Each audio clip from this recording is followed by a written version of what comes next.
Thank you. Well, it's so great to be here in Cincinnati. I grew up the river a little bit in Newcastle, Pennsylvania, born up there, and then moved down to Maryland, where I crossed paths with Darcy Dirks. I was smitten by this woman. She was so pretty and smart, and I just fell head over heels over her. It took her 5 years to recognize all of the untapped potential that was so deeply embedded with. I said, girl, I'm the motherlode of a great time. Marry me. Well, anyway, we did get married. We went on our honeymoon to Dallas Theological Seminary. Darcy, honey, please stand up, turn around, let these folks meet you.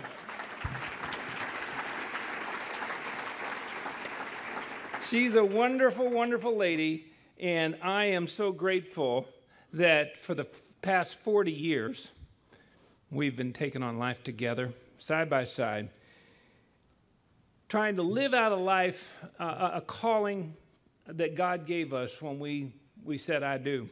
Let's talk about that. Listen, we're trying to live our lives in a really crazy, hectic, busy, hurried world. And it's hard to keep things together. In fact, you know what it reminds me of is that guy that spins the plates.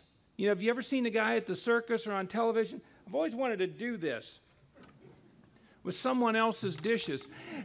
You know the guy, he gets a bunch of plates out there and he'll put one on a stick and he gets it spinning and then he gets another and another and another. And the first one starts to teeter, the third, and he's running around like a crazy person. Well, I think that's what our lives are like. We've got so much going for us. But there's an app for this. And so we get our little smartphones and our organizers, and we think we've got it together, and we're doing pretty well. And by the way, just think of the plates you have. Some of you have a plate called marriage, and you have a plate called work, and you have friends, and you have church, and maybe you're on a degree program, or you're on some subcommittee. That's fine. Everything's fine till some of these come along. Children. If these require a lot more wrist action to keep them going smoothly, if you know what I mean. I mean, these things, and the velocity that they have to spin at to keep going smoothly. So you get your plates going, and you got your little saucers in the middle, and you think, oh, man alive, I'm going to go crazy. And then one of these comes along. This is a teenager.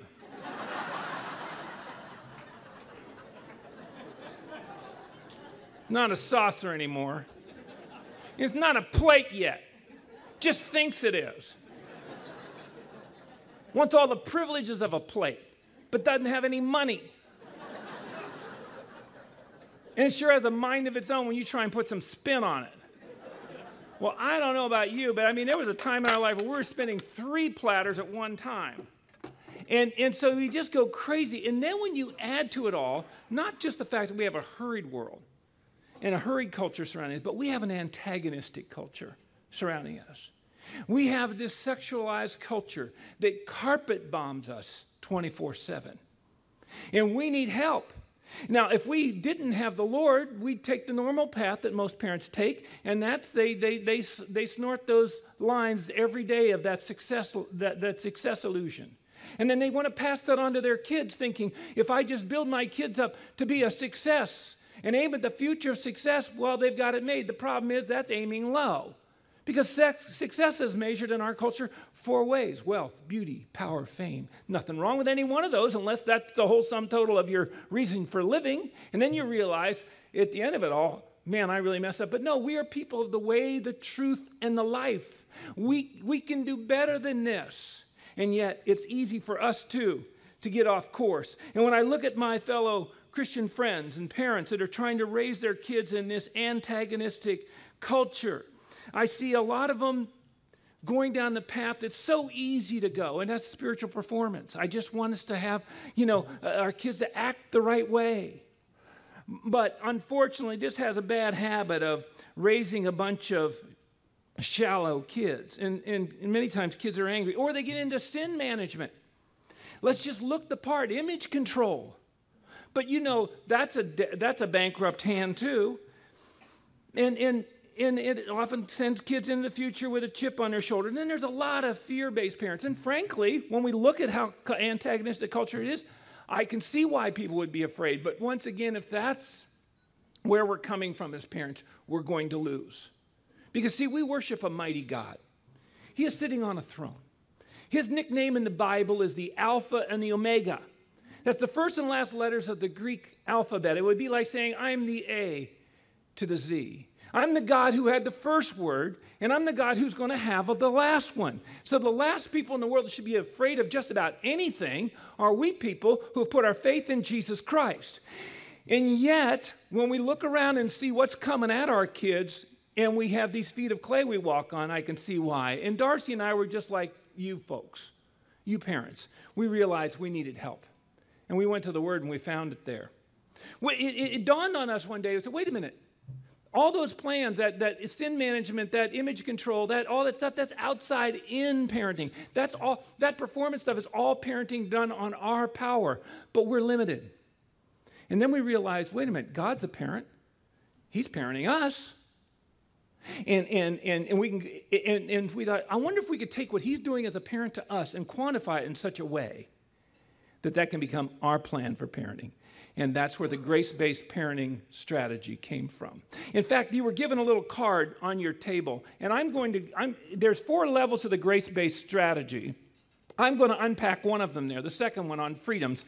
But if you want to know more about them, you can flip them over and get the individual things there, and there's more information about that. But what I'm excited about is us working with people like pureHOPE and us teaming together and having a united front to help get this grace-based message out. Because pureHOPE, they started addressing a very serious issue. But you know, you can only run ambulance service so long at the base of the cliff, and then you finally figure out we need to go up the top of that cliff and build a fence. And that's why they've expanded now to want to now address the gatekeepers of our children, the parents and the grandparents. And I got to do a shout out for all the grandparents here. Isn't that the greatest thing in the world to be a grandparent? Oh, man. We just love, we have 4 grandchildren, but the kids are just getting started, so we're going to have a whole lot more. And we just are so excited about being grandparents. And then have you ever noticed that grandparents get along so much better with their grandkids than those kids actually get along with their real parents? Have you noticed that? We figured out why. The reason grandparents and grandchildren get along so well is they both share a common source of annoyance. And we are just excited about the chance to kind of even up a few things.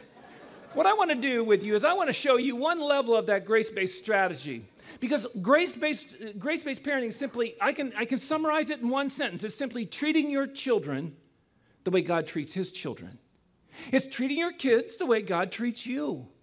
And he's dealing with us in grace. Now, I've got to qualify something. Some of you might be thinking, oh, that grace stuff scares me because, man alive, that grace, you get that in the home. Next thing you know, the crazy people are running the asylum and the kids are getting away with murder. And I just want to say something to you. If you've been thinking anything like that since I got started, please, I beg you, go back and read the Bible again. Because that has nothing to do with the grace of God. God doesn't roll over and play dead and jettison the rule book. Them whom he loves, he corrects. The rules and regs are all there, but it's how he does what he does. It's heart connection, and we can have that. Let me show you. There are 4 wonderful freedoms that grace-based parents give to their kids. Let's talk about that. First freedom that grace-based parents and grace-based grandparents give to their kids is the freedom to be different. The freedom to be different. Now, let me give you some synonyms for different, because that might sound kind of safe so far, but let me give you some synonyms so you know exactly where I'm coming from. Weird. Bizarre, strange, goofy, quirky.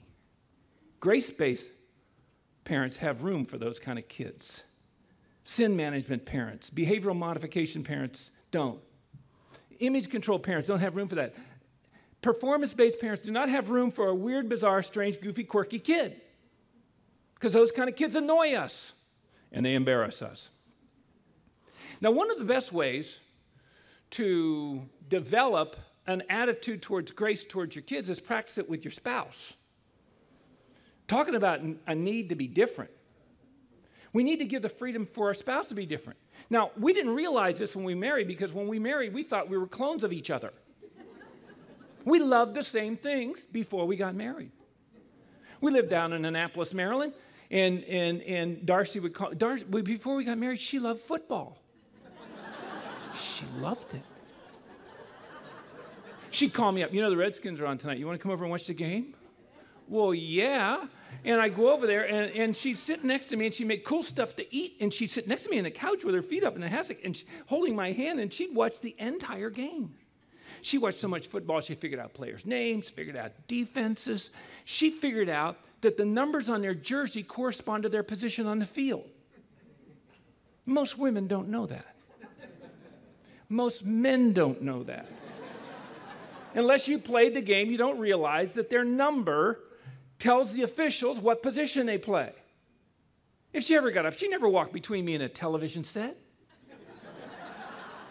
She never turned on a noisy appliance during a 2-minute warning. I thought, this is an awesome lady. I'm going to marry her. We're going to watch the game the rest of our life. Before we got married, she used to make some of her own clothing. She'd get out the cloth and lay, the fabric laid on the ground. You know what I used to enjoy doing for her? I'd get out the little pieces of tissue paper from the pattern, and I'd put them right where she wanted me to, and get the pin cushion out, and pin them down, get the scissors, cut them all out, stack them. Loved to do that for her before we got married.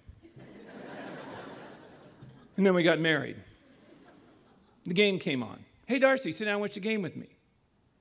Why? What do you mean, why? You love football. When did you get the impression I love football? She'd get out a pattern. Can you pin this down and cut it out for me? Well, I'm capable.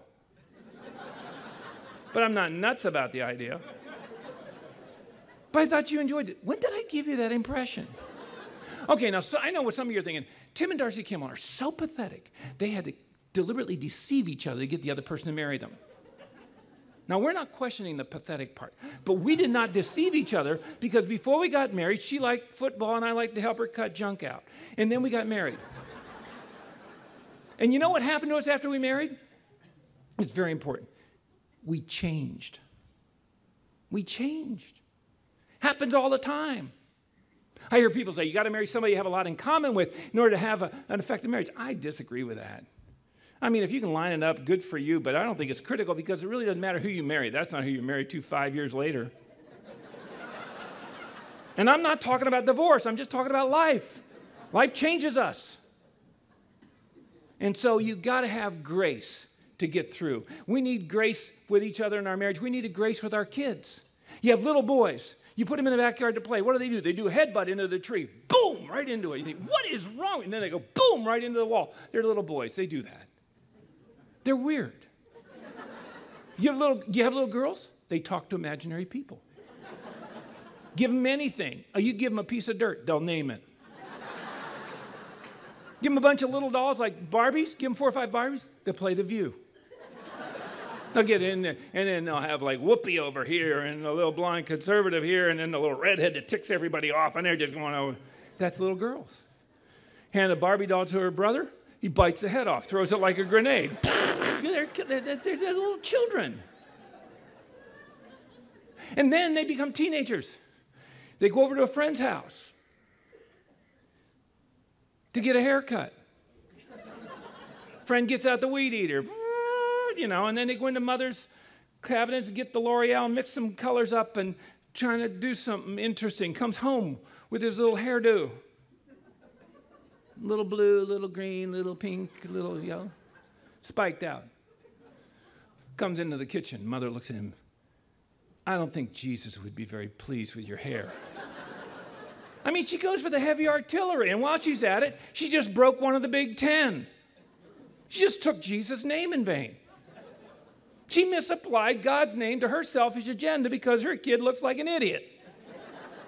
And it embarrasses her. It's real easy to do that in performance-based families.